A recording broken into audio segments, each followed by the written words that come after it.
Page number 18.4 पे, right. एक नया चैप्टर ही एक्ट में आया है, कस्टम्स एक्ट 1962 के अंदर एक नया ही चैप्टर 5AA के नाम से आया। काफी अच्छा सेक्शन है, chapter 5AA section 28DA। Act के अंदर चैप्टर और चैप्टर के अंदर section. Administration of rules of origin under trade agreement. Foreign trade agreements होते हैं between two country including India. Sir India का यूएई के साथ हो गया, इंडिया का बांग्लादेश के साथ हो गया, इंडिया का आसपास की कोई भी कंट्री, एशियन या यूरोपियन कंट्री, जब भी आप देखते हैं फॉरेन मिनिस्टर या प्राइम मिनिस्टर किसी कंट्री में जाते हैं तो एक्सपोर्ट इंपोर्ट के बायलैटरल एग्रीमेंट्स होते हैं, फॉरेन ट्रेड एग्रीमेंट्स, जिसमें हम लोग क्या करते हैं, कंसेशनल रेट देते हैं। अगर आपको स्टार्टिंग की 3-4 क्लास याद हो, कस्टम की जो बेसिक की 3-4 क्लास थी, उसमें आपको प्रेफरेंशियल रेट ऑफ ड्यूटी के बारे में बताया गया था कि से ताइवान के साथ हमारी एक अंडरस्टैंडिंग डेवलप हो गई, इंडिया ताइवान का एग्रीमेंट हो गया कि भाई अगर कोई गुड्स ताइवान से इंडिया आ रहा है तो हम उस पे रेट कम कर देंगे ताकि हम दो कंट्री के बीच में रिलेशनशिप बढ़ सके, डेवलप हो सके, right. Preferential rate of duty के कुछ कंडीशंस होते हैं एग्रीमेंट के अकॉर्डिंग, जो फॉरेन ट्रेड एग्रीमेंट्स होते हैं कंट्री के बीच में, उसमें कुछ कंडीशंस होते हैं, इंक्लूडिंग आपको एक सर्टिफिकेट ऑफ ओरिजिन देना पड़ता है, जिसको देने के बाद आपको वो कम ड्यूटी वाला रेट अप्लाई हो जाता है। जैसे चाइना से कोई गुड्स 10% पे आ रहा है इंडिया में, चाइना से कोई गुड्स आ रहा है 10% ड्यूटी के साथ, और मान लो हम बांग्लादेश के साथ एग्रीमेंट कर लेते हैं, बांग्लादेश से वही गुड्स 5% पे आ सकता है। तो हमने ये क्या किया, बांग्लादेश के साथ एग्रीमेंट करके हमने बांग्लादेश के साथ जो एक्सपोर्ट इंपोर्ट का रिलेशनशिप है उसको एडवांटेज देनी चाहिए। अब इसका एक इंपोर्टर एक्सपोर्टर मिसयूज कैसे करते हैं, चाइना से गुड्स बांग्लादेश ले जाते हैं और बांग्लादेश से फिर 5% पे इंडिया ले आते हैं, यानी इसका मिसयूज होता है प्रैक्टिकली। उस मिसयूज को रोकने के लिए गवर्नमेंट ने क्या किया, चैप्टर 5AA और सेक्शन 28DA इंसर्ट कर दिया फाइनेंस एक्ट 2020, जो आपका एग्जाम है पहली बार ये आपके लिए एप्लीकेबल हो रहा है 2021 के एग्जाम में। ऐसा है sir, preferential rate of duty मतलब जो नॉर्मल ड्यूटी है उससे कम रेट, लेकिन आपको इसके कंडीशंस हैं वो फुलफिल करने होंगे, इंक्लूडिंग एक कंडीशन होता है कि गुड्स उसी कंट्री से बना हो। मान लो इंडिया ताइवान के साथ फॉरेन ट्रेड एग्रीमेंट हो रखा है कि ताइवान से कोई गुड्स आएगा तो ड्यूटी नहीं लगेगी, निल। चाइना से आएगा तो 10%, लेकिन ताइवान से आएगा तो निल। तो उसमें कंडीशन होता है कि वो उस कंट्री में बना हो, ऐसा ना हो कि चाइना जापान से पहले ताइवान आए और ताइवान से इंडिया आए। प्रैक्टिकली ऐसे ही होता था, लोग इसका मिसयूज करते थे, सेक्शन नहीं था, चैप्टर नहीं था एक्शन लेने के लिए डिपार्टमेंट के ऑफिसर्स के पास, तो ये सेक्शन आ गया, ये चैप्टर आ गया। पढ़ते हैं, administration of rules of origin under the trade agreement. कौन सा trade, foreign trade agreements. Finance act 2020 की अमेंडमेंट्स हैं, सेक्शन 28DA। सर इससे रिलेटेड रूल्स भी आ चुका है, इससे रिलेटेड सर्कुलर भी एक है, लेकिन वो सर्कुलर और वो रूल्स आपको नहीं पढ़ना है सिलेबस में, आपको सिर्फ ये सेक्शन पढ़ना है।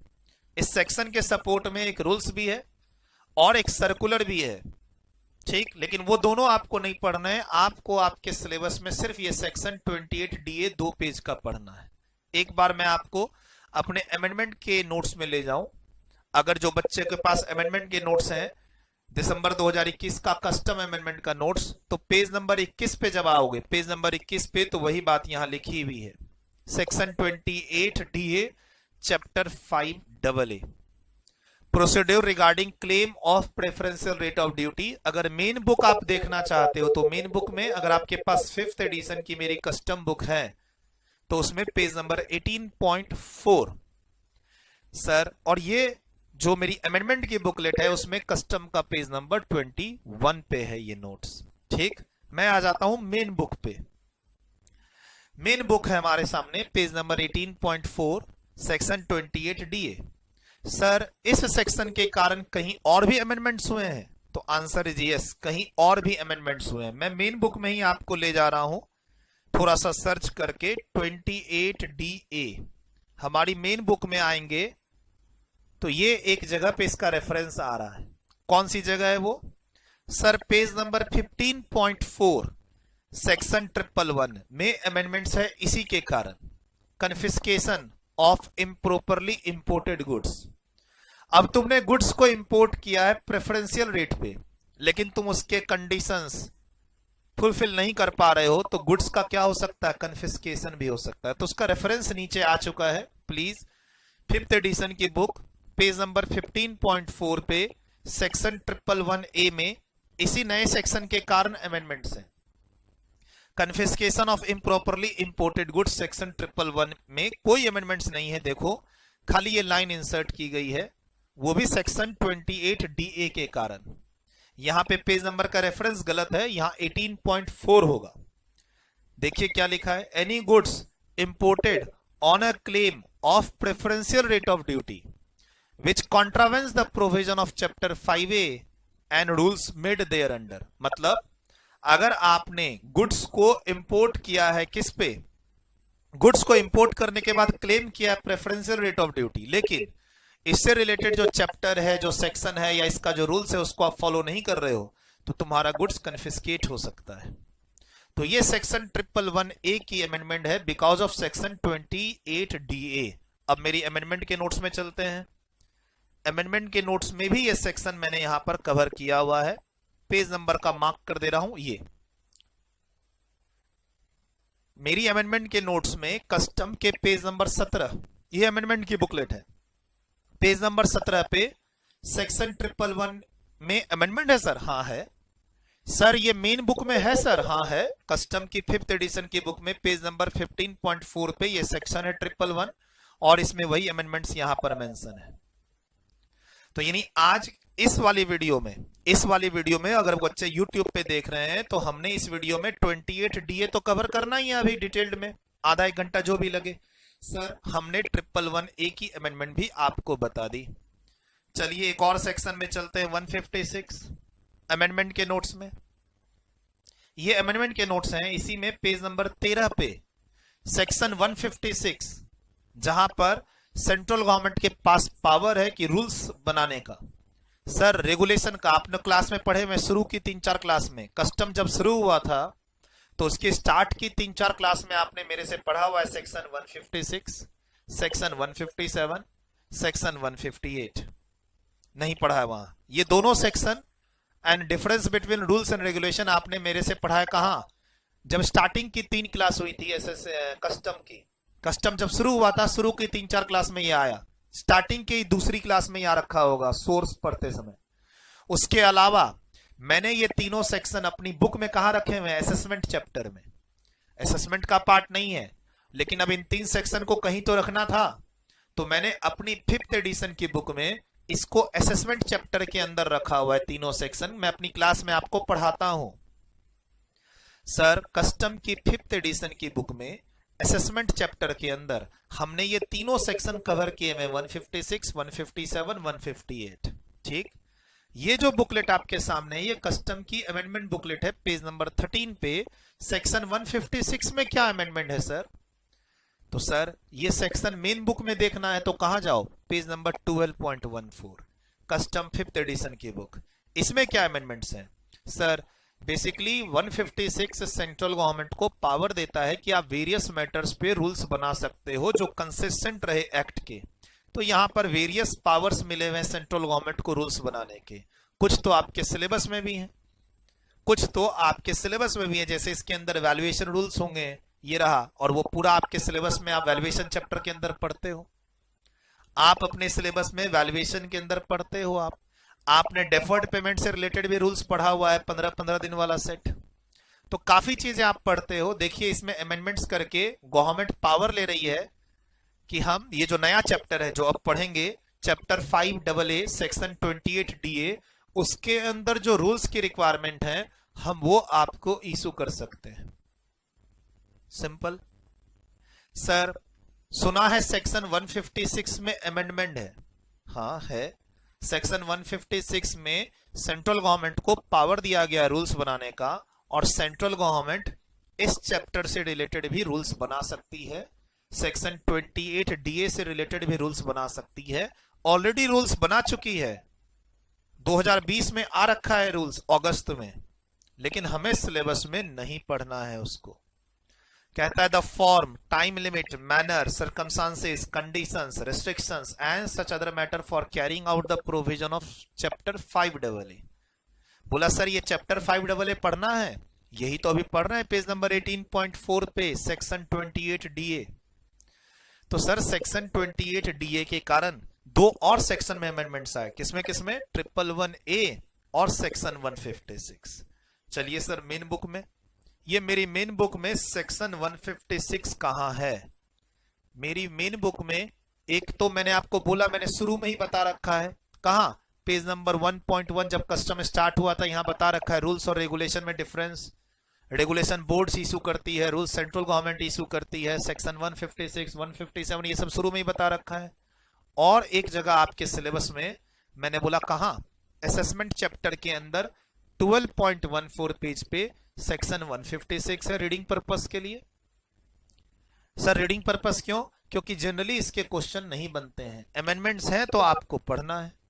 सेक्शन 156 रूल्स का है एक, दूसरा सेक्शन 157 ठीक पीछे है इसके, यहां ये रेगुलेशन का है, सेक्शन 157 पेज नंबर 12 पे रेगुलेशन का, ये भी मैं आपको क्लास में पढ़ाता हूं। इसमें भी एक अमेंडमेंट आई है फाइनेंस एक्ट 2020 की, इलेक्ट्रॉनिक ड्यूटी क्रेडिट लेजर, जो मैं आपको पढ़ा चुका। 51B जो सेक्शन आया इलेक्ट्रॉनिक ड्यूटी क्रेडिट लेजर, उससे रिलेटेड बोर्ड रेगुलेशन बना सकती है का पावर बोर्ड ने ले रखा है, कौन से सेक्शन में, 157 में।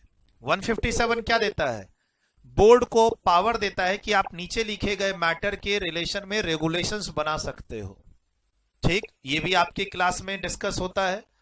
और सेक्शन 157 में भी एक अमेंडमेंट है फाइनेंस एक्ट 2020 के through, the manner of maintaining electronic duty credit ledger, making payments from such ledger, transfer of duty credit from ledger of one person to another ledger. हमने यहां क्या पढ़ा, सेक्शन 51B में आप अपने duty credit laser से अपनी duty पे ऑफ कर सकते हो या दूसरे को ट्रांसफर कर सकते हो, वो अपना ड्यूटी पे ऑफ कर दे। तो इससे रिलेटेड जो भी रेगुलेशंस है, क्या वो रेगुलेशन बन सकते हैं? हाँ सर बन सकते हैं, सेक्शन 157 पावर देता है रेगुलेशन बनाने का। तो सर हमने इस वीडियो में 157 की अमेंडमेंट भी डिस्कस कर ली। सर सुना है 157 में अमेंडमेंट्स हैं, हाँ है ना, पेज नंबर आपकी मेन बुक का पेज नंबर 12.12 में अमेंडमेंट्स है because of section 51B। Please exam में ये 2 लाख की लिमिट याद करके जाना, ऑब्जेक्टिव क्वेश्चन आते हैं कि अगर तुम रूल्स और रेगुलेशंस को फॉलो ना करो तो कितने रुपए तक की पेनल्टी लग सकती है। पहले लिमिट 50,000 की थी, आज से 2-3 साल पहले वो लिमिट बढ़ के 2 लाख हो गई है। प्लीज एग्जाम में सेक्शन 158 से इस 2 लाख रुपए का ऑब्जेक्टिव क्वेश्चन की तैयारी कर लेना, ठीक है, क्लियर।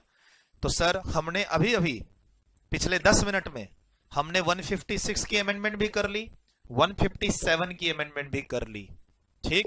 157 रेगुलेशन की अमेंडमेंट किससे रिलेटेड है, 51B से, और ये वाली अमेंडमेंट किससे रिलेटेड है, 28DA से। अब एक बार फिर चलते हैं कहां, अमेंडमेंट की बुकलेट में। सर अमेंडमेंट की बुकलेट में सेक्शन 156 की अमेंडमेंट्स मैंने डिस्कस कर दी, ये वाली, ठीक। सेक्शन 157 की अमेंडमेंट्स ये वाली अभी अभी मैंने आपसे डिस्कस कर दी। और 158 में कोई अमेंडमेंट नहीं है, ये अमेंडमेंट की बुकलेट है, मैंने सिर्फ रेफरेंस में दिया है कि इस 2 लाख की लिमिट को एग्जाम के लिए याद कर लेना, ऑब्जेक्टिव क्वेश्चन 2 मार्क्स के लिए। कस्टम की मेन बुक का यहां पे रेफरेंस दिया हुआ है। अब हम बिना डिले के कहां चल रहे हैं, बिना डिले के इन सबको बंद कर देते हैं और बिना डिले के हम चलते हैं किसके अंदर, हम चलते हैं पेज नंबर 18.4, ये स्टार्ट करते हैं। सर थोड़ा सा रेफरेंस मैंने आपको दे दिया, अब हम ये स्टार्ट करते हैं। जिन बच्चों के पास मेन बुक है वो पेज नंबर 18.4 पे आ जाएं, और जिनके पास अमेंडमेंट की बुकलेट है उसका पेज नंबर, अब तो मैंने बुकलेट भी बंद कर दी। अमेंडमेंट की बुकलेट टेलीग्राम चैनल पे डिस्क्रिप्शन में देख लें, अगर जो बच्चे यूट्यूब पे इस वीडियो को देख रहे हैं डिस्क्रिप्शन में चले जाएं, वहां देख लें, लिंक्स काफी सारी दी हुई हैं।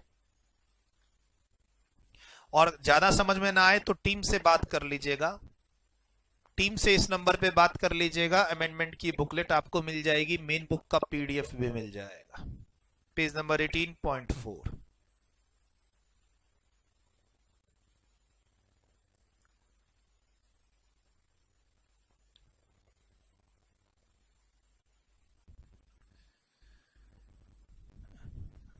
पहला पॉइंट यानी सबसेक्शन 1। टोटल इसके अंदर 11 पॉइंट्स हैं, ये ध्यान रखना है। और थोड़ी बातों का इसमें ध्यान रखना है, जैसे एक 5 साल का टाइमिंग है यहाँ पे ऑब्जेक्टिव क्वेश्चंस के लिए, आप यहाँ पे ध्यान रख सकते हो। एक 5 इयर्स का टाइमिंग है, ठीक। एक यहाँ पर पॉइंट बनता है सबसेक्शन 10 से कि हम आपको बेनिफिट ही नहीं देंगे प्रेफरेंशियल रेट का, हम कोई वेरिफिकेशन कोई चेकिंग नहीं करेंगे, इन पॉइंट्स के कारण हम आपको बेनिफिट ही नहीं देंगे। तो यहां से मुझे लगता है कि डायरेक्ट थ्योरी क्वेश्चन इसमें से बन सकता है, ठीक। कुछ डेफिनेशन पार्ट है, डेफिनेशन पार्ट उतने इंपॉर्टेंट नहीं है। यहां जो डेफिनेशन पार्ट है एक्सेप्ट ये वाला पोर्शन, कौन सा, सर्टिफिकेट ऑफ ओरिजिन। सर मैंने आपको एक बैकग्राउंड इसका दिया कि जैसे इंडिया किसी कंट्री से एग्रीमेंट इंटर करके उसको प्रेफरेंशियल रेट दे देती है, बायलैटरल एग्रीमेंट टाइप का होता है कि इंडिया ताइवान की मीटिंग हुई, इंडिया हांगकांग की मीटिंग हुई, और या फिर इंडिया दुबई की, इंडिया बांग्लादेश की, इंडिया श्रीलंका की, और ये दोनों कंट्री अपने एक दूसरे के एक्सपोर्ट इंपोर्ट को प्रमोट करने के लिए वो लोग एक तरह का एग्रीमेंट इंटर कर लेते हैं प्रेफरेंशियल रेट का। से श्रीलंका श्रीलंका से अगर सोलर पैनल आएगा तो रेट 5%। अब मान लो वो सोलर पैनल दूसरी कंट्री से आ रहा है तो रेट है 20, 15, 10, लेकिन श्रीलंका से आएगा तो 5%। यानी एक तरह से हमने क्या किया, श्रीलंकन इकोनॉमी को अपॉर्चुनिटी दी कि भाई सोलर पैनल तुम बनाओ और एक्सपोर्ट करो इंडिया में, बाकी कंट्री से तो 10% पे आएगा, तुम्हारे यहां से 5% पे आएगा। तो इससे ग्रोथ किसको मिलेगी, श्रीलंकन इकोनॉमी को। ऐसे ही श्रीलंका हमारे यहां से कुछ जो एक्सपोर्ट हो रहा होगा श्रीलंका में उसके रेट को डाउन कर देगी। सर इंडिया से कुछ तो जाता होगा श्रीलंका, जो भी चीज श्रीलंका जा रही है या जिस भी इंडस्ट्री को हम बढ़ावा देना चाहते हैं उसके रेट को कम कर दिया जाएगा श्रीलंका के लिए, और श्रीलंका से कोई चीज आ रही है तो रेट हमने कम कर दिया। लेकिन इस सेक्शन के आने से पहले, या ऐसे कहो इस चैप्टर के आने से पहले, कोई ज्यादा रिक्वायरमेंट नहीं थी। इंपोर्टर क्या करते थे, एक सर्टिफिकेट अरेंज कर लेते थे ओरिजिन का, सर्टिफिकेट ऑफ ओरिजिन, और उसके बेसिस पर वो क्लेम कर लेते थे लोअर रेट या नील रेट, और इसमें ना ये अरेंज हो जाता था, ये सर्टिफिकेट ऐसे कहो मैनेज हो जाता था पैसे वैसे खिला के। जैसे बांग्लादेश से एक सर्टिफिकेट ऑफ ओरिजिन अरेंज कर लिया हमने, कोई गुड्स आ रहा है बांग्लादेश से, हमने उसका सर्टिफिकेट ऑफ ओरिजिन अरेंज कर लिया, राइट, तो वो बांग्लादेश से गुड्स कम रेट पे या नील पे आ गया। फैक्ट क्या था कि वो बांग्लादेश में बना ही नहीं, वो पीछे म्यांमार या चाइना या रसिया या जापान से बांग्लादेश होते हुए इंडिया आया मिसयूज करने के लिए। किसको, ट्रेड एग्रीमेंट, जो फॉरेन ट्रेड एग्रीमेंट होते हैं उसको मिसयूज करने के लिए। अब जैसे फॉर एग्जांपल हमने श्रीलंका से बोला कि पैनल 5% पे आ सकता है, वही चाइना से 15% पे आ रहा है, तो अब चाइना वाले क्या किए, पहले पैनल को ले गए श्रीलंका और श्रीलंका से इंडिया, ताकि कम रेट पे इंडिया में इंपोर्ट हो जाए। तो इसमें सर्टिफिकेट ऑफ ओरिजिन का मिसयूज होता था और इसका कोई लीगल चेकिंग सिस्टम नहीं था। डिपार्टमेंट के पास कोई मौका नहीं मिल पा रहा था, कोई सेक्शन नहीं था, कोई चैप्टर नहीं था जिसमें डिपार्टमेंट इस सर्टिफिकेट ऑफ ओरिजिन को वेरीफाई कर सके, चेक कर सके, और काफी सारे इंपोर्टर्स इसका मिसयूज कर रहे थे। अब गवर्नमेंट बोलती है नहीं, इंपोर्टर को कुछ और भी जवाब देने पड़ेंगे, सिर्फ इस सर्टिफिकेट ऑफ ओरिजिन की वो बांग्लादेश का है, श्रीलंका का है, ये बोलने से उसको हम प्रेफरेंशियल रेट का बेनिफिट नहीं देंगे।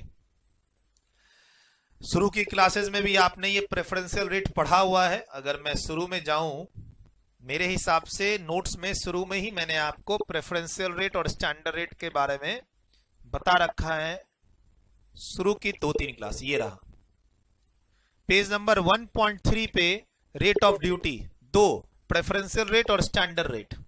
ऑफ कोर्स स्टैंडर्ड रेट से कम आएगा ड्यूटी आपका किसमें, प्रेफरेंशियल रेट में, लेकिन इसका एग्रीमेंट जो गवर्नमेंट इंटर करती है उसके कंडीशन सेटिस्फाई करने पड़ेंगे। प्लस अब और कौन से कंडीशन? सेक्शन 28 DA के कंडीशंस, चैप्टर 5AA के कंडीशंस आपको फुलफिल करने पड़ेंगे। इसके सेक्शन के कंडीशंस, इसके रूल्स के कंडीशंस आपको फुलफिल करने पड़ेंगे, तभी आपको ये प्रेफरेंशियल रेट मिल सकता है। सर बगल में लिख लीजिए ऑल्सो रेफर। कौन से पेज पे जाइए? पेज नंबर 1.3 पे जाइए और यहां बगल में लिख लीजिए also refer section 28 DA, page number 18.4। हम लोग वहीं पे हैं, है ना? तो मैंने क्या कहा, आपने शुरू की क्लास में इसको पढ़ा है। ऐसा नहीं है कि नहीं पढ़ा है और पहली बार आप इस वर्ड को सुन रहे हैं, ऐसा नहीं है। ऐसा नहीं है कि पहली बार आप इस वर्ड को क्लास में सुन रहे हैं। Preferential rate. अब preferential rate of duty claim करने का प्रोसीड्यूर क्या दे रहा है सेक्शन? कहता है इंपोर्टर, यानी जो गुड्स इंपोर्ट कर रहा है इंडिया में और जो क्लेम कर रहा है कि मुझे प्रेफरेंशियल रेट का बेनिफिट मिलना चाहिए क्योंकि इससे ये गुड्स श्रीलंका से आ रहा है और सेंट्रल गवर्नमेंट का एग्रीमेंट हो रखा है श्रीलंकन गवर्नमेंट के साथ कि ये गुड्स अगर श्रीलंका से आएगा तो रेट 5%, अदरवाइज 10, यानी रेट आधा करो, क्लेम कर रहा है।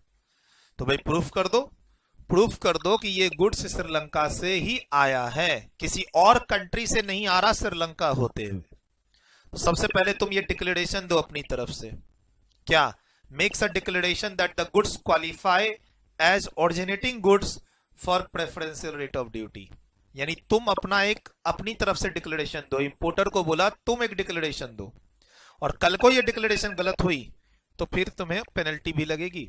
सबसे पहले देखो, इस सेक्शन के आने से पहले लोग क्या करते थे, सिर्फ ये सर्टिफिकेट ऑफ ओरिजिन दे देते थे और क्लेम कर लेते थे। अब ऐसा नहीं होगा, आपको अपना एक डिक्लेरेशन देना होगा।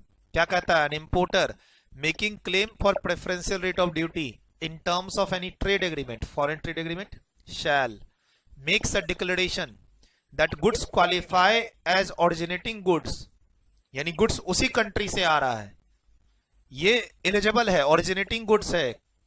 किस पर्पस के लिए एलिजिबल है? प्रेफरेंशियल रेट के लिए, और वो उस एग्रीमेंट में कवर है। तो एक होता है ना, जैसे मैं मान लो कोई फॉर्म साइन करता हूं तो उसमें एक डिक्लेरेशन देता हूं कि इसमें के अंदर जो भी इंफॉर्मेशन लिखी है वो सही है, वैसा एक डिक्लेरेशन देना पड़ेगा। सर ऐसा डिक्लेरेशन हम क्यों ले रहे हैं इंपोर्टर से?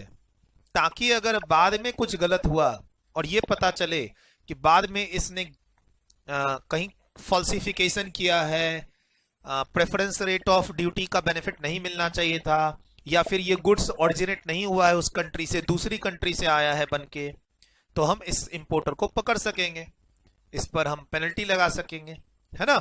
ऑफेंसेस में ले जाके इसको जेल भेज सकेंगे। और प्लस पजेज, यानी तुम्हारे पास सफिशिएंट इंफॉर्मेशन होनी चाहिए। खाली तुमको डिक्लेरेशन देने से नहीं होगा, तुम्हारे पास सफिशिएंट इंफॉर्मेशन होनी चाहिए regarding the country of origin. Sir अगर मैं श्रीलंका, मैंने एग्जांपल में श्रीलंका ले लिया, अगर मैं ये प्रूफ कर रहा हूं कि मुझे प्रेफरेंशियल रेट मिलना चाहिए क्योंकि ये गुड्स श्रीलंका से बन के आए हैं, तो भाई प्रूफ करो ना कि ये गुड्स एक्चुअली में श्रीलंका में बना है। वहां की गवर्नमेंट से कोई सर्टिफिकेट अरेंज कर दो, वहां का जो मैन्युफैक्चरर, प्रोड्यूसर, एक्सपोर्टर है उससे कुछ लोकल पक्का कोई एविडेंस लो साथ में, ठीक है? मतलब मैनिपुलेटेड डॉक्यूमेंट नहीं होना चाहिए, रियली ये उसी कंट्री का प्रोडक्ट होना चाहिए बना हुआ। उसके लिए देखो कि वहां पे कितना वैल्यू कंटेंट हुआ, प्रोडक्ट के क्राइटेरिया मैच हो रहे हैं नहीं। सर मान लो गुड्स 1 लाख रुपए का है, लेकिन उसमें से 90,000 की चीज चाइना से बन के आई है, मतलब 90,000 रुपए वर्थ की चीज चाइना से बन के आई और श्रीलंका में खाली आई और असेंबल होके 95,000 में इंडिया पहुंच गई। ये तो गलत है ना? हमने श्रीलंका का मिसयूज नहीं करने देना है, राइट? कहता है possesses sufficient information as regard the manner in which the country of origin criteria including the regional value content and the product specific criteria specified in the rules of origin in the trade agreement are satisfied। जो ये trade agreement होते हैं जिसमें ये preferential rate दिया जाता है कह के कि अगर ये गुड्स आपकी कंट्री से ओरिजिनेट होगा, तो उसमें ना कंडीशंस होते हैं, प्रोडक्ट का स्पेसिफिकेशन का, वैल्यू एडिशन का, ठीक है? वो कंडीशन सब मैच कर रहे हैं, उसका सफिशिएंट इंफॉर्मेशन आपके पास हो। उसके अलावा अब जो हम इस सेक्शन में रूल्स बनाएंगे, मैंने क्या कहा, इस सेक्शन का रूल्स भी अलग से आ रखा है जो आपके सिलेबस में नहीं है, उस रूल्स में हमें जो भी इंफॉर्मेशन आपसे चाहिए वो आप फर्निश करोगे। ये तो सेक्शन है, सेक्शन के बाद एक रूल्स है, रूल्स में हमने जो भी आपसे मांगा है वो आप हमें फर्निश करोगे, नहीं तो हम आपको बेनिफिट नहीं देंगे। सेक्शन रूल्स दोनों की बात आपको माननी पड़ेगी। सर मैंने आपके लिए यहाँ पे रूल्स का नाम भी लिखा हुआ है, बट ध्यान रखिएगा वो रूल्स आपके सिलेबस में नहीं है। ये देखिए मैंने आपको क्या बोला यहाँ, द कस्टम एक्ट 1962 में एक चैप्टर आया 5A finance 5AA finance act 2020 दिसंबर 2021 एग्जाम और 2022 एग्जाम। क्या है नाम चैप्टर का? Administration of rules of origin under trade agreement. ठीक, सेक्शन 28DA, सेक्शन का नाम क्या है? Procedure regarding claim for preferential rate of duty.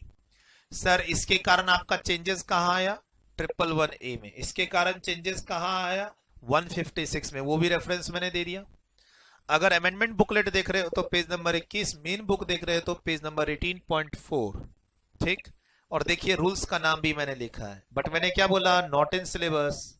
CMA final के स्टूडेंट्स को मैं पढ़ा रहा हूं, यहाँ पे सिलेबस में नहीं है। हाँ, ऑफिस में अगर आप कस्टम पे काम करते हो तो उसमें काफी काम आ सकता है। ये मैंने रेफरेंस दे दिया है, कारो टार 2020 customs administration of rules of origin under trade agreements rules 2020। ये रूल्स पिछले साल ही अगस्त 2020 के आसपास आ रखा है। उसके अलावा सर्कुलर भी आ रखा है इसी से रिलेटेड, लेकिन ये आपके एग्जाम के लिए नहीं है, ये आपके ऑफिस वर्क के लिए। इसका नोटिफिकेशन नंबर है 81/2020 और इसकी डेट है सेम 21 अगस्त 2020। But these are not for exam, लिखा हुआ है साफ साफ। मैं ये पढ़ा ही नहीं ना आपको, ना रूल्स पढ़ा रहा ना सर्कुलर पढ़ा रहा। जो सिलेबस में है, चांसेस है जहां से क्वेश्चन बन सकता है वो आपको बता ही ना हो। ठीक है, तो ये आप अपना वीडियो रोक के लिख लेना, थोड़ा सा पीछे करके। चीजें आपके सामने हैं। Done done. आइए, तो जो बच्चे ऑफिस में, मान लो आप कस्टम पे काम कर रहे हो, तो आपके लिए मैंने रूल्स सर्कुलर का यहाँ रेफरेंस दे दिया। ऑफिस में ये काफी काम आता है, राइट। यहां से ये थ्योरी क्वेश्चन बन सकता है कि अगर आप प्रेफरेंशियल रेट ऑफ ड्यूटी का बेनिफिट लेना चाहते हैं तो सेक्शन 28DA की क्या रिक्वायरमेंट है? भैया डिक्लेरेशन दो, तुम्हारे पास सफिशिएंट इंफॉर्मेशन हो, तुमसे हम जो मांगे रूल्स के अकॉर्डिंग वो दोगे, एंड तुम रीजनेबल केयर करोगे इसके एक्यूरेसी एंड ट्रूथफुलनेस का। जो भी तुम यहां इंफॉर्मेशन फर्निश्ड कर रहे हो उसका तुम एक रीजनेबल केयर करोगे, यानी बाद में ये ऐसा नहीं बोलोगे सर गलती हो गई। एक प्रूडेंट पर्सन, मान लो मैं किसी डॉक्यूमेंट पे विश्वास कर रहा हूं तो उस पर भरोसा करने के लिए जो एक रीजनेबल केयर होती है वो तो लगाऊंगा ना। सर आपने कोई डॉक्यूमेंट मुझे दिया जिसके बेसिस पर मैं आपको डिस्काउंट दूंगा, तो वो डॉक्यूमेंट सही है या नहीं उस पर तो मैं विश्वास करूं, कम से कम वो रीजनेबल केयर तो करूं, वेरीफाई तो करूं। Exercise reasonable care so as to accuracy and truthfulness of the information furnished. आपसे एग्जाम में यहां पे थ्योरी देखो, प्रैक्टिकल क्वेश्चन का ये सेक्शन नहीं है। 28DA is not a section for practical question. ये थ्योरी क्वेश्चन बन सकता है आपका पहला सब सेक्शन से। ठीक, अच्छा, यहां 2 मार्क्स का ऑब्जेक्टिव क्वेश्चन कि भैया तुमने सर्टिफिकेट ऑफ ओरिजिन दे दिया कि तुमने जो गुड्स इंपोर्ट किया है वो श्रीलंका का है, क्या इससे तुम्हारी सारी रिस्पॉन्सिबिलिटी खत्म? बोलता है नहीं, नहीं ऐसा नहीं है। अगर कस्टम ऑफिसर को शक हुआ तो तुमसे वो और इंफॉर्मेशन मांग सकता है, वेरिफिकेशन कर सकता है। तुम ये बोल नहीं सकते कि मैंने सर्टिफिकेट ऑफ ओरिजिन दे तो दिया, अब मुझे प्रेफरेंशियल रेट दे दो। तो ये एग्जाम में आपसे केस स्टडी बना के पूछ सकता है कि भाई एक इंपोर्टर था जो प्रेफरेंशियल रेट ऑफ ड्यूटी का बेनिफिट लेना चाहता था और उसने उस कंट्री का सर्टिफिकेट ऑफ ओरिजिन भी दे दिया, तो क्या उसे प्रेफरेंशियल रेट मिल जाएगा या किस उसकी कोई और रिक्वायरमेंट्स भी हैं? सर कोई और रिक्वायरमेंट है? हाँ, ये रही रिक्वायरमेंट्स। क्या कहता है? The fact that the importer has submitted a certificate of origin issued by issuing authority of that country, जिस कंट्री से माल आ रहा है, शैल नॉट एब्सॉल्व, फ्री नहीं करेगा इंपोर्टर को कि उसकी रिस्पॉन्सिबिलिटी है एक्सरसाइजिंग रीजनेबल केयर। यहां जो लिखा था तुम्हारी रिस्पॉन्सिबिलिटी ड्यूटी, ये तुमको करनी ही पड़ेगी। तुम अपना वो नहीं कहते हैं, वो कहते हैं ना वो पिंड छुड़ाना टाइप की, फ्री हो गए तुम सर्टिफिकेट ऑफ ओरिजिन देके, ऐसा नहीं हो सकता। तुम्हें डिपार्टमेंट कभी भी ये चीज पर क्वेश्चन मार्क लगा सकती है कि जब तुमको खुद भरोसा नहीं था कि ये डॉक्यूमेंट सही है नहीं है, श्रीलंका से गुड्स आ रहा है नहीं आ रहा है, तो तुमने क्यों झूठ बोला। आगे जाके कभी भी डिपार्टमेंट आपके ऊपर एक्शन ले सकती है। सर ऐसा यहां पे क्वेश्चन बन सकता है कि इंपोर्टर की क्या ड्यूटी है, रिस्पॉन्सिबिलिटी है सेक्शन 28 DA के अंदर to claim preferential rate of duty. Sir importer की क्या ड्यूटीज, ऑब्लिगेशन, रिस्पॉन्सिबिलिटी है, ठीक सेक्शन 28 DA में to claim preferential rate of duty. Please ये थ्योरी क्वेश्चन अपने से यहां पे बना के एक लिख लीजिए। डायरेक्ट 3 से 4 मार्क्स का थ्योरी क्वेश्चन यहां पूछ सकता है। पास्ट ईयर क्वेश्चन में नहीं मिलेगा, नया सेक्शन है, पहली बार इससे अगर सवाल पूछा जाएगा तो दिसंबर 21 एग्जाम में, ना पूछा तो 22, है ना। और ये क्या कहता है, सिर्फ सर्टिफिकेट ऑफ ओरिजिन की व्यवस्था कर देने का ये मतलब नहीं कि आपने रीजनेबल केयर ले लिया, ऐसा नहीं होगा। कॉन्ट्रावेंशन पे देखा तुम्हें, कन्फिस्केशन भी हो सकता है, और रूल्स की बात नहीं मानोगे तो 2 लाख रुपए का आपको फाइन भी लग सकता है। ये आपने पे देखा सेक्शन 158 में। अब प्रॉपर ऑफिसर आप पे एक्शन ले रहा है, क्यों? क्योंकि उसे लग रहा है कि कुछ तो गड़बड़ है। श्रीलंका का ये कंट्री ऑफ ओरिजिन जो श्रीलंका बोल रहा है ये है नहीं। Where the proper officer has a reason to believe that the country of origin criteria has not been made, he may require the importer to furnish further information consistent with the trade agreement in the manner as may be provided in the rules। यानी इस section से related जो rules है उसके अंदर हम तुमसे कोई और इंफॉर्मेशन भी मांग सकते हैं कि भैया तुम इंफॉर्मेशन सबमिट करो to proof foreign trade agreement of that country, ताकि हम तुम्हें प्रेफरेंशियल रेट दे सके। मान लो श्रीलंका कंट्री के साथ एग्रीमेंट है और प्रेफरेंशियल रेट लेना चाहते हो, तो अब तुम्हें और चीजें इंफॉर्मेशन शेयर करनी होगी।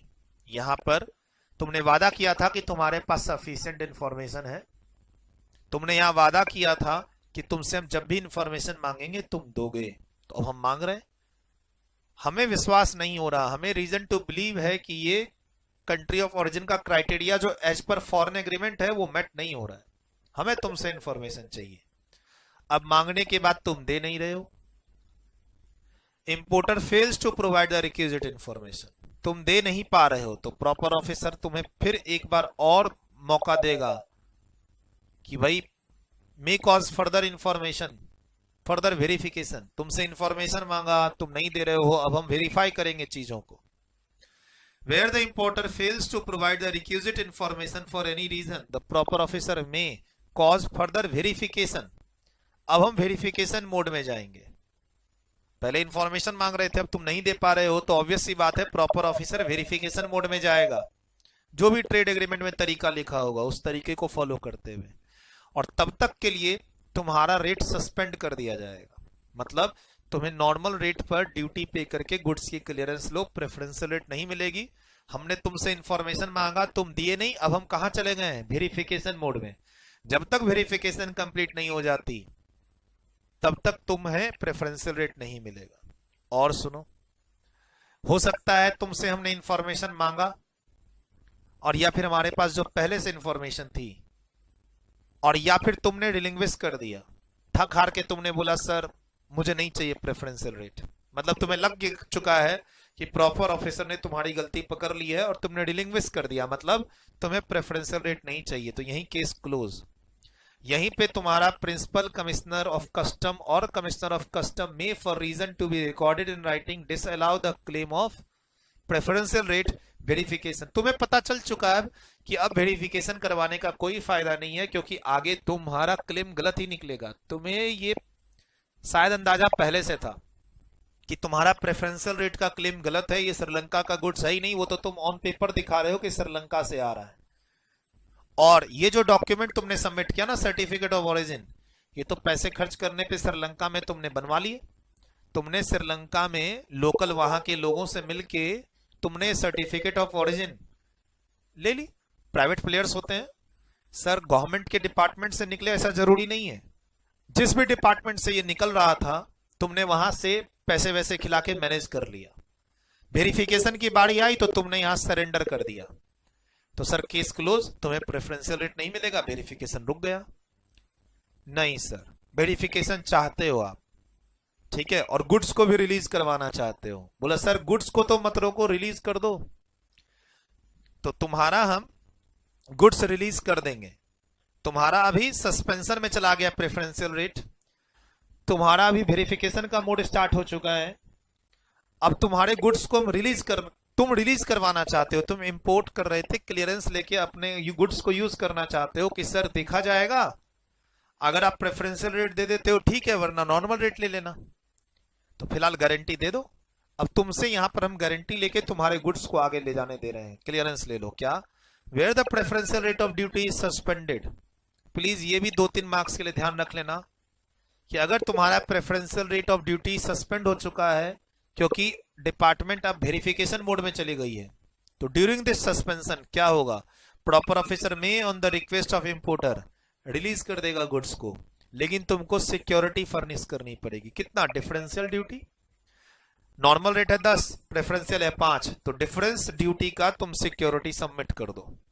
और प्रिंसिपल कमिश्नर और कमिश्नर चाहे तो सिक्योरिटी की जगह उतना रुपया तुमसे इलेक्ट्रॉनिक कैश लेजर में डिपॉजिट करवा लेगा, जो सेक्शन 51 है तुम पढ़ते हो। प्लीज ध्यान रखना, इस सेक्शन में अलाउ डिसअलाउ वाली बात किसके पास है? असिस्टेंट और डिप्टी कमिश्नर ऑफ कस्टम के पास नहीं है। क्या नाम आ रहा है? प्रिंसिपल कमिश्नर और कमिश्नर ऑफ कस्टम्स। तो एक ये भी ध्यान रखना इस सेक्शन के लिए, इस सेक्शन में जो ऑफिसर है जो तुम्हारे केस को हैंडल करेगा इस सेक्शन के अंदर, वो कौन है? प्रिंसिपल कमिश्नर और कमिश्नर ऑफ कस्टम्स। नॉर्मली हमें बहुत जगह देखोगे मिलता कौन है? असिस्टेंट कमिश्नर और डिप्टी कमिश्नर ऑफ कस्टम्स। तो वो भी बात एग्जाम के लिए यहां ध्यान रखना प्लीज, ठीक। और यहां पर आपको बोला गया कि भाई देखो तुम्हारा प्रोसीड्यूर, तो हम तुम्हारे क्लेम से सेटिस्फाइड नहीं है, हमने तुमसे इंफॉर्मेशन मांगी वो भी तुम पूरी नहीं दे रहे हो। अब हम वेरिफिकेशन मोड में जा रहे हैं, तो हमने तुम्हारा क्या किया? प्रेफरेंशियल रेट सस्पेंड करा दिया। अब तुम क्लियरेंस लेना चाहते हो तो डिफरेंशियल की सिक्योरिटी दे दो, या उतने रुपए तुम अपने इलेक्ट्रॉनिक कैश लेजर में जमा कर दो। वेरिफिकेशन 1-2 साल में कंप्लीट हो जाएगी, डिफरेंशियल उसमें से एडजस्ट कर देंगे।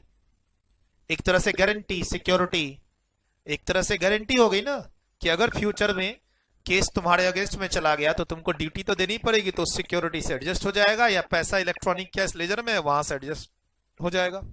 अच्छा पॉइंट है ये, लिख लीजिए 2-3 मार्क्स यहां पे।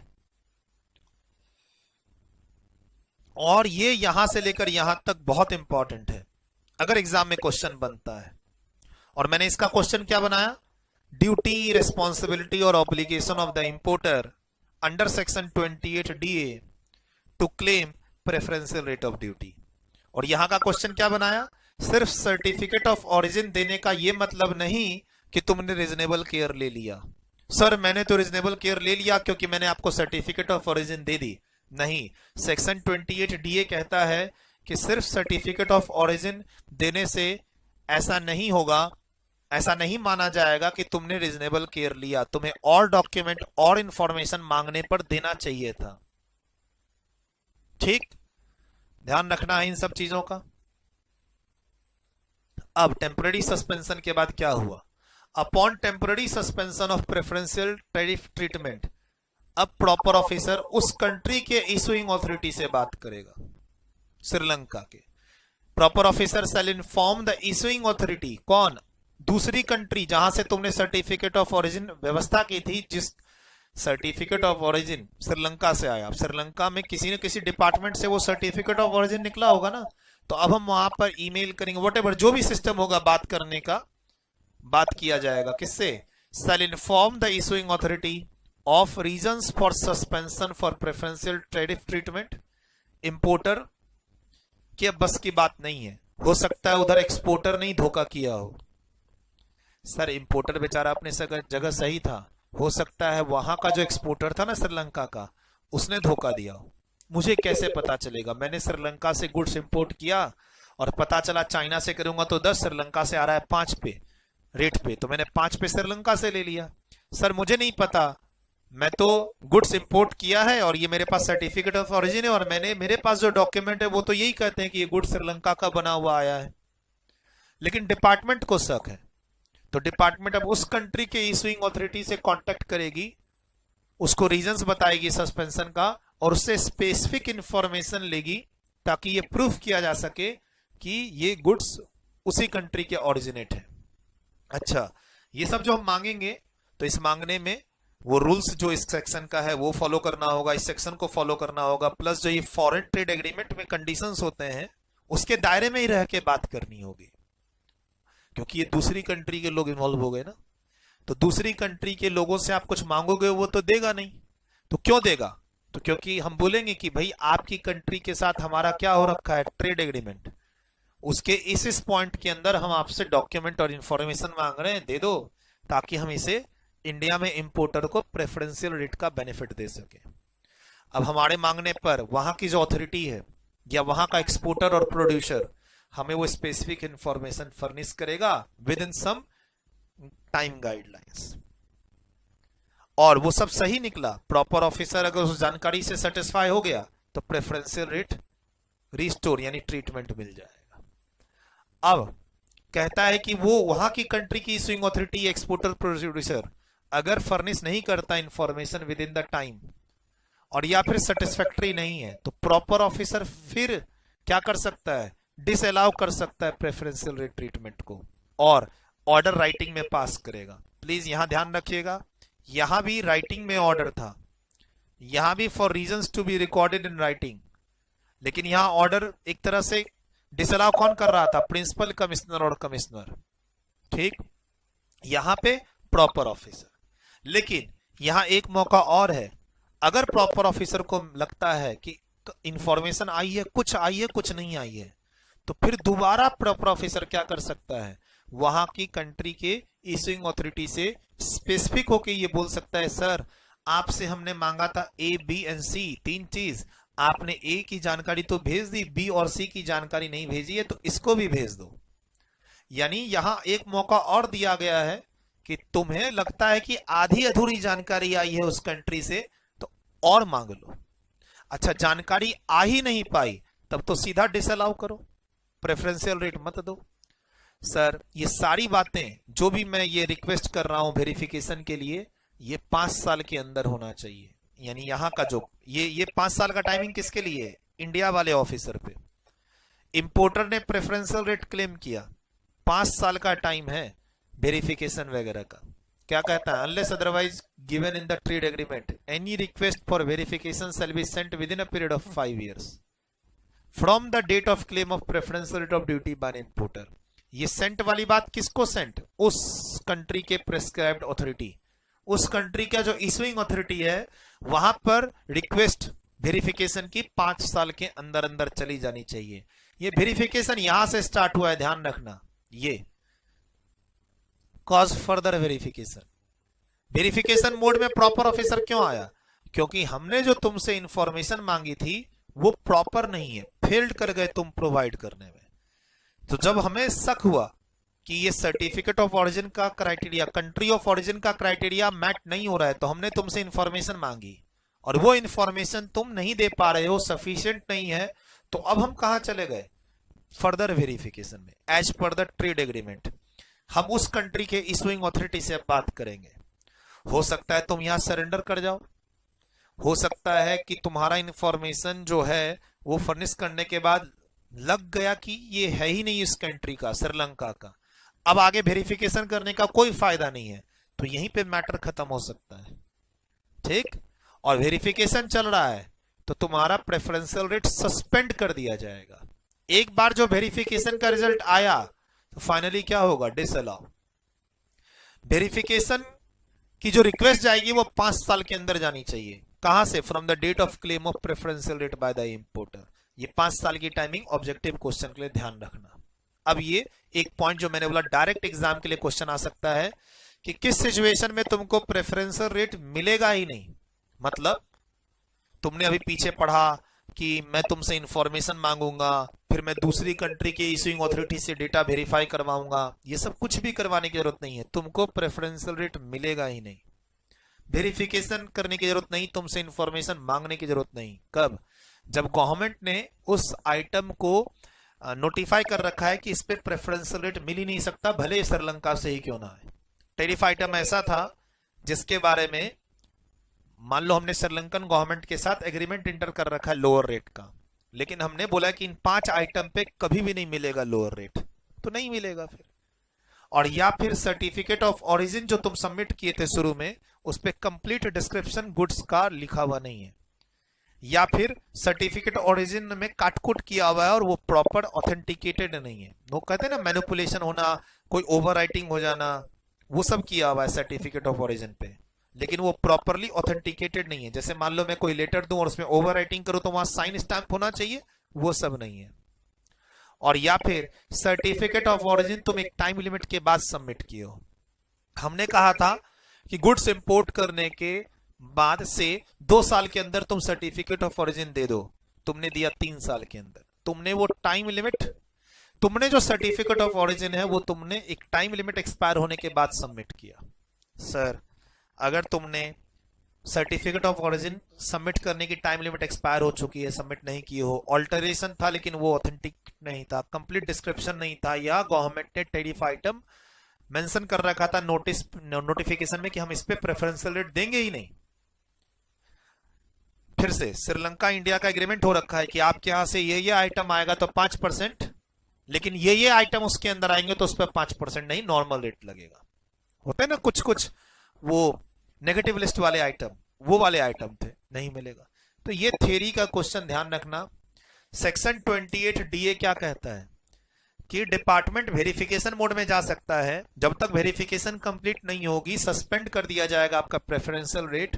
वेरिफिकेशन की रिक्वेस्ट 5 साल के अंदर भेजी जाएगी, और ये पॉइंट कहता है कि वेरिफिकेशन करने की जरूरत ही नहीं है, आपको प्रेफरेंशियल रेट का ट्रीटमेंट मिलेगा ही नहीं। तो मुझे लगता है एग्जाम में जो 3-4 मार्क्स तक का थ्योरी क्वेश्चन है वो एक ये बन सकता है। उसके अलावा ये वाला पॉइंट कि पेंडिंग द वेरिफिकेशन तुमको अपने गुड्स का क्लियरेंस लेना है तो उसका क्या उपाय है।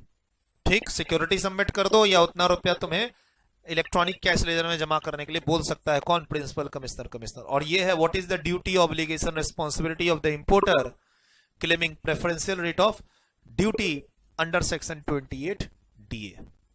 ये मेरे हिसाब से थ्योरी क्वेश्चन बनाया है मैंने आपके लिए, और पूछेगा तो आपको ये लिखना पड़ेगा। इसमें केस स्टडी आ सकती है, ठीक, यहां से केस स्टडी आ सकती है, वही चीज 2 लाइन का आपसे पूछा, 2 लाइन का आपको जवाब देना है।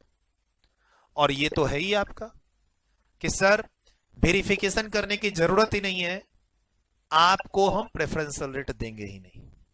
अब finally where the verification under this section establishes non compliance of imported goods with the country of origin criteria, the proper officer may reject the preferential tariff treatment to the import of identical goods from the same producer or exporter। समझ रहे हैं इसका मतलब? मैंने import किया, मुझे तो यहां डिसअलाउ कर ही दिया गया, ठीक, कर दिया गया। अब मेरे अलावा और भी तो इंडिया में लोग होंगे जिन्होंने इस गुड्स को इंपोर्ट किया होगा उसी एक्सपोर्टर से श्रीलंका के। क्या समझे? मैंने श्रीलंका से, मैं दिल्ली का हूं और श्रीलंका से मैंने एक इंपोर्ट किया हुआ है दिल्ली, तो ऐसा ही इंपोर्ट मान लो चेन्नई में हुआ होगा, बॉम्बे में हुआ होगा, कोलकाता में हुआ होगा, उसी एक्सपोर्टर से। तो जब एक केस खराब तो बाकी 3 भी तो खराब होंगे। तो इसका पूरे इंडिया में इंप्लीकेशन हो जाएगा कि उस प्रोड्यूसर, उस एक्सपोर्टर का जो माल इंडिया में जिस के पास आया है वहां कहीं भी प्रेफरेंशियल रेट का बेनिफिट नहीं दिया जाएगा unless sufficient information is furnished to show that the identical goods meet the country of origin criteria. तो सर ये पावर मतलब केस एक इंपोर्टर का है और वहां गलती पता चली तो वैसे वैसे और भी तो इंपोर्टर्स होंगे जो श्रीलंका से उसी रेट पर माल लेने की कोशिश कर रहे होंगे अलग अलग पोर्ट से, सब पर जाके ये अप्लाई हो जाएगा और सबके प्रेफरेंशियल रेट को रिजेक्ट करता हुआ चला जाएगा। तो एक बहुत ही अच्छा पावर दिया हुआ है प्रॉपर ऑफिसर को। सर मैं सिंपल से बता दूं यहां पे फंडा क्या था। इस सेक्शन के आने से पहले क्या होता था, लोग इस सर्टिफिकेट ऑफ ओरिजिन का मिसयूज करते थे और ये सर्टिफिकेट ऑफ ओरिजिन बहुत इजीली कुछ पैसे खर्च करके उस कंट्री से अरेंज हो जाते थे, उनके वहां के इशूइंग अथॉरिटी को भी पता नहीं होता था।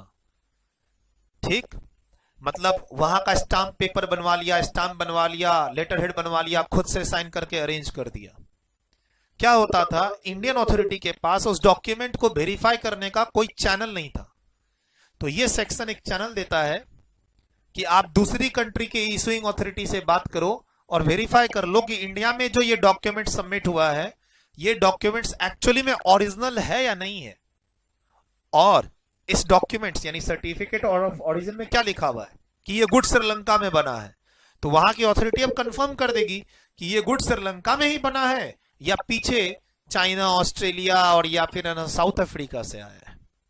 अगर ऐसा है तो फिर बेनिफिट नहीं मिलेगा ना प्रेफरेंशियल रेट का। बस, तो मुझे ये पॉइंट भी अच्छा लगा कि भाई अगर ऐसा हुआ तो प्रेफरेंशियल रेट का ट्रीटमेंट हर जगह रिजेक्ट हो जाएगा उस आइडेंटिकल गुड्स में जो उसी कंट्री के प्रोड्यूसर और एक्सपोर्टर के पास से इंडिया में आ रहा है, अनलेस कि वहां पे कंट्री ऑफ ओरिजिन का क्राइटेरिया हो सकता है। यहां कुछ पेपर की कमी थी, वहां पेपर अरेंज हो गए। Certificate of origin means a certificate issued in accordance with the trade agreement certifying that the goods fulfil the country of origin criteria. अब देखो, दो कंट्री जब एग्रीमेंट इंटर करती है तो उस कंट्री फिर वो सर्टिफिकेट इशू करने का काम अपने यहाँ के किसी डिपार्टमेंट को दे देगी और घोटाला उस डिपार्टमेंट में हो जाता है। फिर नीचे के लोग को पैसा खिला दो और बिना वेरिफिकेशन के वो डॉक्यूमेंट अरेंज हो जाता है, जिसको कहते हैं क्या, सर्टिफिकेट ऑफ ओरिजिन, COO। इसको शॉर्ट फॉर्म कैसे लिखा जाता है, ऐसे C capital O small O capital, C capital O small और O capital. Certificate of origin country of origin proof करता है ये कि वो आइटम उसी कंट्री से बन के आ रहा है या किसी दूसरी कंट्री से वाया उस कंट्री आ रहा है। जब किसी दूसरी कंट्री से आ रहा हो तो फिर प्रेफरेंशियल रेट का बेनिफिट नहीं मिलेगा। हम श्रीलंका को वो रेट प्रेफरेंशियल क्यों देना चाहते हैं, श्रीलंकन इकोनॉमी को हेल्प करने के लिए, न कि ऑस्ट्रेलिया, साउथ अफ्रीका और चाइना के कंट्री को कि भैया तुम अब अपना माल श्रीलंका से इंडिया में भेजो। ऐसा नहीं है। Identical goods means goods that are same in all respect with reference to the country of origin, मतलब वैसा गुड्स और भी उसी कंट्री से आ रहा है। Issuing authority means authority designated for the purpose of issuing certificate of origin under a trade agreement. ये authority उस कंट्री की होगी। ये सर्टिफिकेट ऑफ ओरिजिन जो है ये हमारी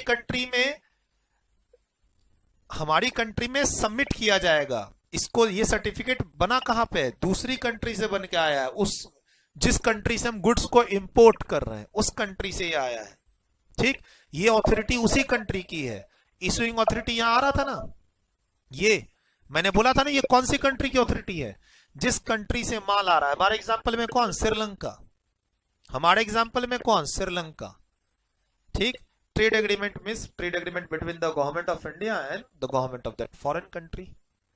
तो बेसिकली ये तो कॉमन चीज है, ये आप थोड़ा सा ध्यान रखना। सर्टिफिकेट ऑफ ओरिजिन क्या कंफर्म करता है, कंट्री ऑफ ओरिजिन, तो मिक्स मत करना।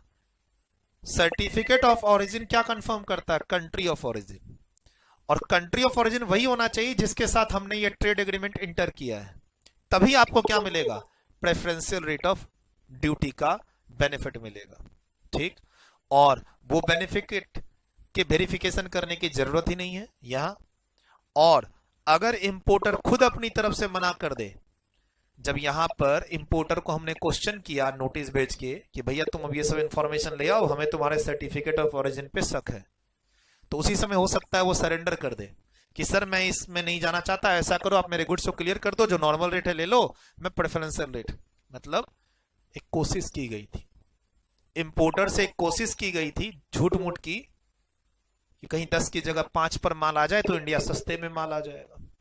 और सर इंडियन इंडस्ट्री को इससे काफी तकलीफ हो रही थी, लोग जो इसका मिसयूज कर रहे थे। इंडिया के जो मैन्युफैक्चरर हैं उनका एक काफी दिनों से रिक्वेस्ट था मिनिस्ट्री के साथ कि भाई सर ये जो सर्टिफिकेट ऑफ ओरिजिन है, लोग गलत सलत व्यवस्था करवा के रेट को कम करके इंडिया में गुड्स को सस्ते में ला रहे हैं, इससे तो हमारी डोमेस्टिक इंडस्ट्री खराब हो रही है, तो प्लीज कुछ कीजिए। तो वही है, नया चैप्टर आया 5AA और नया ये सेक्शन आया। सिर्फ सेक्शन आपके सिलेबस में है जो मैंने आपको कंप्लीट करा दिया। ये चैप्टर एक तरह से कंप्लीट, चैप्टर नंबर 18। ठीक, चलिए कंप्लीट है। अमेंडमेंट्स के भी रेफरेंस बार बार मैं देता जा रहा हूं। और जो बच्चे यूट्यूब पे देख रहे हैं ये सब amendment class, please Telegram channel पे जरूर फॉलो करें और डिस्क्रिप्शन में हमेशा देखते रहें। मैं नोट्स, बुक्स, जिस भी चीज के पेज नंबर के रेफरेंस दे रहा हूं, कोई भी चीज परचेज करने की जरूरत नहीं है। सबके पीडीएफ हमारे टेलीग्राम चैनल पे अवेलेबल हैं या हो जाएंगे। आपको खाली प्रिंट कराना है। मतलब ऐसा किसी को रुपया नहीं देना है 5, 20, 50 रुपए कि 50 रुपए दो तब इसका पीडीएफ देंगे, 100 रुपए दो तब इसका पीडीएफ देंगे। ऐसा हमारे यहाँ नहीं है, ये ध्यान रखिएगा। जो बच्चे अमेंडमेंट्स के लिए हमें फॉलो कर रहे हैं, हमारी मेन बुक के कोई चार्ज नहीं है, अमेंडमेंट की बुकलेट के भी कोई चार्ज नहीं है, फ्रीली डाउनलोडेबल अवेलेबल है। किसमें? टेलीग्राम चैनल पे। अमेंडमेंट की बुकलेट आ जाएगी, उसमें यूट्यूब का लिंक लगा लगा के हमें उसको डालना है। Bye bye, take care.